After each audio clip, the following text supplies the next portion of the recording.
Assalamualaikum warahmatullahi wabarakatuh. Perkenalkan, kami dari kelompok 1 akan menjelaskan tentang manajemen operasi dan kualitas untuk menghasilkan barang dan jasa. Perkenalkan, nama saya Muhammad Farizi, NPM akhir 277.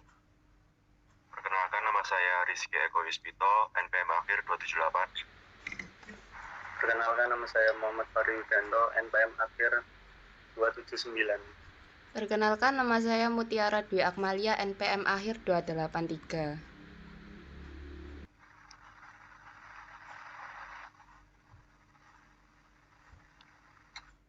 Yang pertama, arti produksi atau operasi. Operasi jasa. Kegiatan menghasilkan produksi berwujud dan tak berwujud, seperti hiburan, transportasi, dan pendidikan. Yang kedua, operasi barang. Kegiatan menghasilkan produksi berwujud seperti radio, koran, dan buku teks. Yang ketiga, operasi produksi.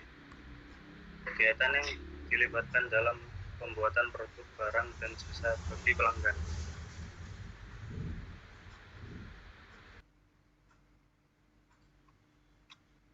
Produksi atau operasi menambah nilai pelanggan dengan menyediakan utilitas atau kegunaan kemampuan suatu produk untuk memenuhi suatu keinginan atau kebutuhan.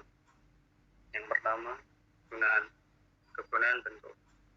Dengan mengubah bahan baku dan keterampilan manusia menjadi barang jadi dan jasa, nilai pelanggan meningkat karena suatu produk menjadi tersedia. Yang kedua, kegunaan waktu. Nilai pelanggan bertambah karena produk tersedia ketika dibutuhkan. Yang ketiga, kegunaan tempat. Nilai pelanggan bertambah karena produk tersedia di tempat yang mudah dijangkau.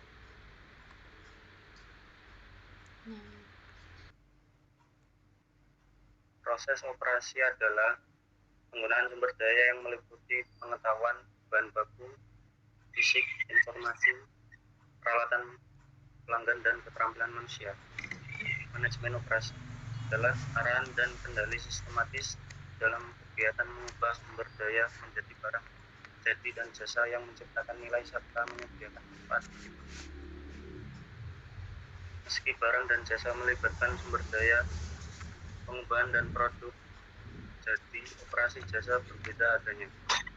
Yang pertama, bahan baku berupa orang-orang sehingga biasanya dilakukan ketimbang diproduksi. Yang kedua, cenderung tak berwujud. Transformasi, tepatnya pada kontak pelanggan penyedia jasa. Ini mengharuskan pekerja jasa memiliki keterampilan yang berbeda ketimbang pekerja barang fisik. Produksi dapat dikategorikan ke dalam operasi dibuat untuk dipesan, respon pesanan tertentu dari pelanggan.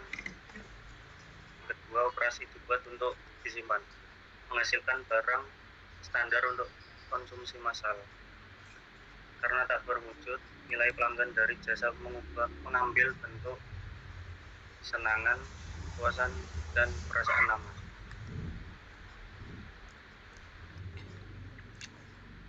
Selanjutnya ada strategi bisnis sebagai penggerak operasi. Ragam bentuk operasi dibagi menjadi dua, yaitu yang pertama, strategi bisnis menentukan kapabilitas operasi, yaitu kemampuan khusus yang membuat produksi berjalan dengan sangat baik sehingga bisa mengungguli pesaing. Yang kedua, menambah kapabilitas, guna menambah kemampuan supaya sumber daya yang kita miliki mampu menjalankan aktivitas tertentu. Next. Lalu ada perencanaan operasi, yaitu rencana dan peramalan bisnis yang dikembangkan oleh manajer puncak, memberikan panduan untuk rencana operasi jangka panjang. Yang pertama ada perencanaan kapasitas, adalah jumlah suatu produk yang dapat diproduksi suatu perusahaan dalam kondisi normal perusahaan itu sendiri. Yang kedua, perencanaan lokasi adalah lokasi mempengaruhi biaya produksi dan fleksibilitas perencanaan lokasi yang baik menjadi hal penting bagi pabrik, kantor, dan toko.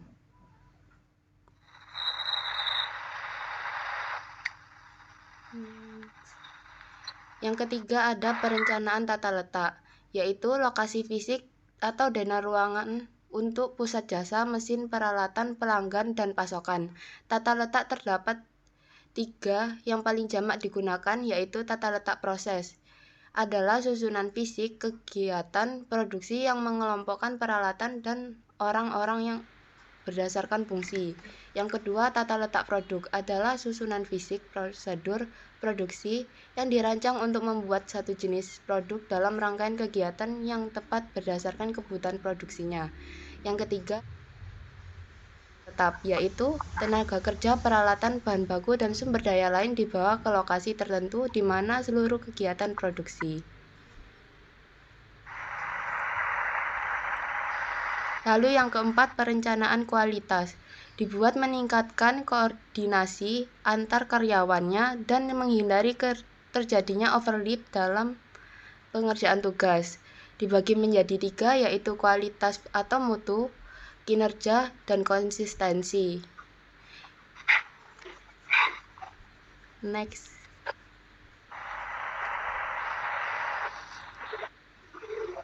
Yang terakhir ada perencanaan metode, yaitu memperbaiki aliran proses dan memperbaiki layanan pelanggan.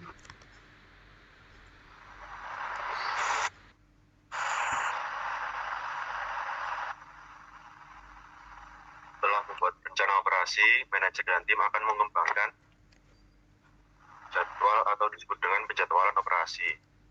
Ada 4 jenis, yaitu jadwal induk operasi, jadwal terinci, jadwal staf, dan jadwal proyek.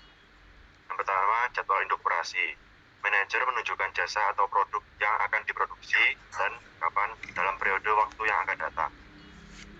Menetapkan berapa yang akan diproduksi sehingga membantu manajer menentukan jenis bahan baku, peralatan, dan sumber daya yang lain yang dibutuhkan.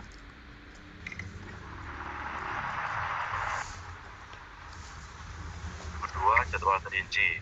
Mencakup informasi tambahan, yaitu tugas harian lengkap, jam mulai dan berakhirnya pekerjaan yang ditugaskan.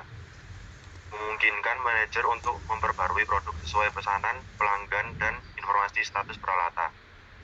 Yang ketiga, jadwal staf. Sangat berguna di berbagai perusahaan jasa antara lain restoran, hotel, dan transportasi.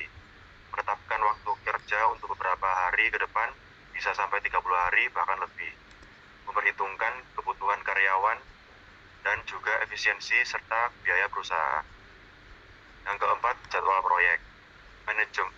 Manajemen proyek difasilitasi oleh perangkat penjadwalan proyek, antara lain bahkan Gantt dan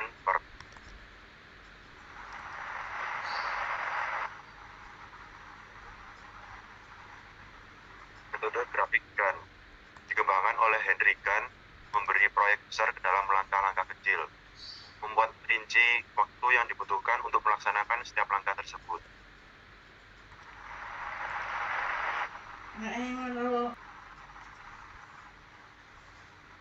Yang kedua, program evaluation and review teknik.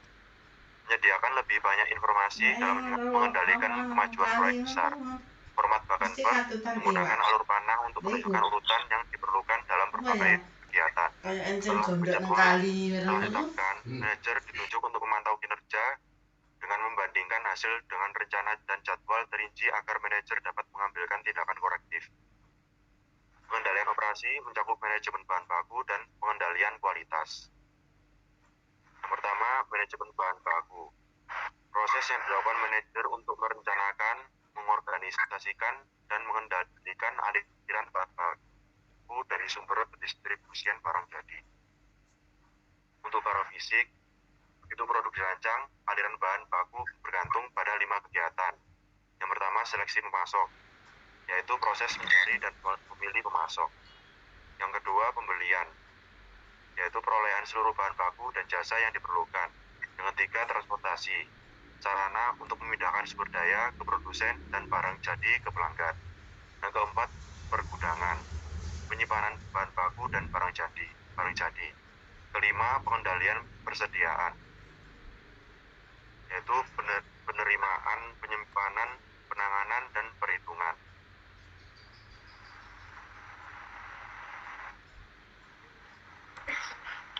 Terus sistem produksi ramping dirancang untuk mencapai aliran produksi yang lancar, menghindari inefisiensi, menghilangkan persediaan yang tidak perlu, dan memperbaiki proses produksi.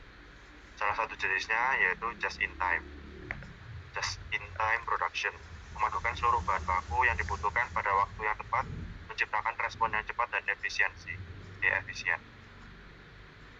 Terus manajemen persediaan penting dalam produksi jasa, membantu mengatur sumber daya, kapasitas, dan permintaan pelanggan dengan lebih efisien, memastikan ketersediaan layanan, pengendalian biaya, meningkatkan kualitas pelayanan, dan mengukur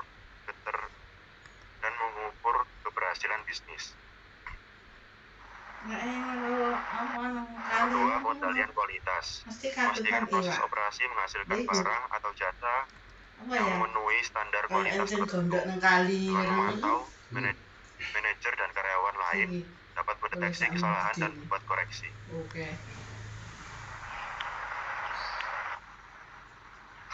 Perbaikan kualitas dan manajemen kualitas total. Mengendalikan kualitas tidak cukup hanya dengan meninjau produk dan memantau kelangsungan operasi jasa. Hubungan kualitas dan produktivitas. Produktivitas adalah suatu kegiatan yang bertujuan untuk memproduksi suatu barang dengan memanfaatkan sumber daya yang ada mungkin, sedangkan kualitas adalah kadar baik atau buruknya suatu barang yang diproduksi. Ini adalah rumusnya, yaitu produktivitas tenaga kerja suatu negara PDB tahun yang jumlah jam kerja yang dihabiskan selama 2 tahun tersebut. Mengelola kualitas manajemen. Kualitas total mencakupi seluruh kegiatan yang diperlukan untuk menghasilkan barang dan jasa kualitas tinggi di pasar. Yang pertama, kerugian kualitas yang buruk.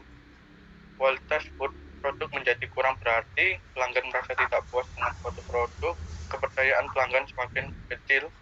Yang kedua, kepemilikan kualitas bertanggung jawab atas kualitas. Untuk menjamin barang dan jasa yang berkualitas tinggi, bertanggung jawab untuk memastikan sebuah produk yang akan dilepas ke pasaran sudah memenuhi semua standar kualitas untuk setiap komponennya. Ketiga, perangkat manajemen kualitas total berfokus pada kualitas dan didasarkan atas partisipasi dari keseluruhan sumber daya manusia dan ditunjukkan pada kesuksesan jangka panjang melalui kepuasan pelanggan. Dibagi menjadi 4, yaitu analisis nilai tambah yang mengacu pada evaluasi seluruh kegiatan kerja aliran bahan baku dan administrasi menentukan nilai tambah pelanggan. B.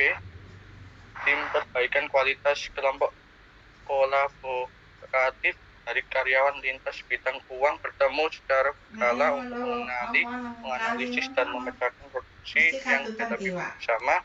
Yang C. Mempererat hubungan pelanggan, mengambil langkah untuk mengenali apa yang diinginkan pelanggan dari produk yang mereka konsumsi. Yang D. Rekayasa ulang proses bisnis, perencanaan ulang dan perombakan radikal proses bisnis untuk mencapai perbaikan dramatis seperti yang terukur dari biaya, kualitas, pelayanan, dan kecepatan. Strategi rantai pasokan menggunakan landasan bahwa bagian dari rantai tersebut akan memperoleh keunggulan bersaing apabila menjalankan perannya sebagai unit yang terkoordinasi. Dibagi menjadi 2, yaitu manajemen rantai pasokan, yaitu memperbaiki keseluruhan aliran melalui suatu sistem yang terdiri dari berbagai perusahaan yang bekerja sama. Yang B. Rekayasa ulang rantai pasokan untuk hasil yang lebih baik, perbaikan proses dan rekayasa ulang seringkali diterapkan dalam rantai pasokan untuk menurunkan biaya, mempercepat layanan, dan mengkoordinasi aliran informasi serta bahan baku. Yang kedua, ahli daya rantai pasokan global.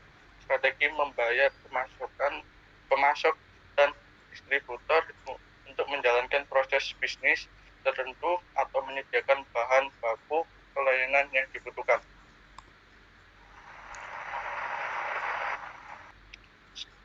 Sekian presentasi dari kelompok kami. Bila ada yang ditanyakan, silakan tanya di komen. Wassalamualaikum warahmatullahi wabarakatuh.